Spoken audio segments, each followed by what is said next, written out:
Hi, and welcome back to my story on how I started a food company. The topic in this episode is funding your business. In the previous episode, I've discussed how to write a business plan, and from that business plan, you would have an idea of how much your business would need to start up, your setting up, your startup cost, the money that you need to use on wages or on your premises or to buy machineries. These are the things that you need to find money to fund.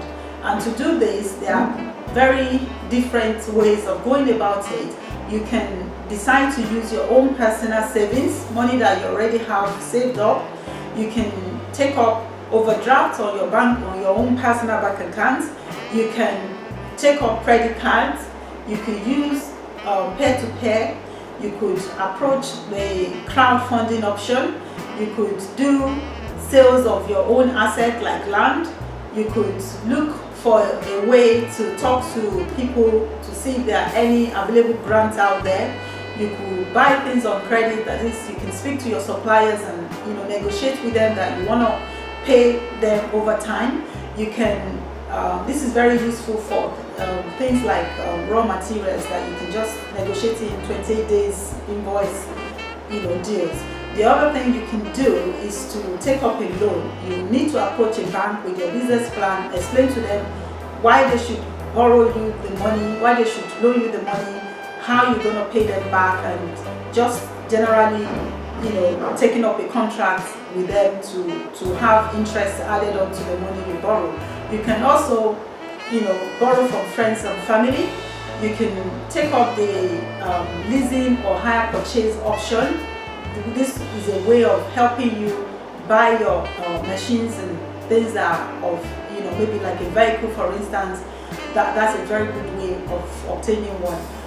There are so many options in raising funds for your business. I personally went through the option of remortgaging our home to release funds to start up when we started out, and I also take up the option of hire purchase and lease. The machineries that we buy were very expensive, and we decided to buy them on leasing. And what I would encourage you to do is to read the contract. If you're taking up the leasing option for your machineries, make sure that there's an option at the end of the term that you are able to possess and keep the machines that you have been paying for, because there's some leasing that after you finish paying, you still have not owned the machine. So it's very, very important that you make sure that you have that option to own it, and make sure that it's not at the end that they would introduce a large payment that would also throw you off for another few years.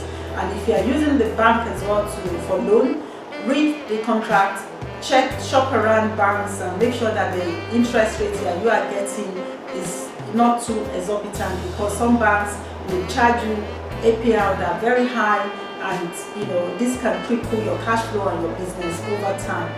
I would encourage you to shop around, go out there and see what's available for your business. I hope I've been able to help you in this aspect of the business of setting up and getting the funds to start your businesses. Thank you for watching, and see you in the next episode.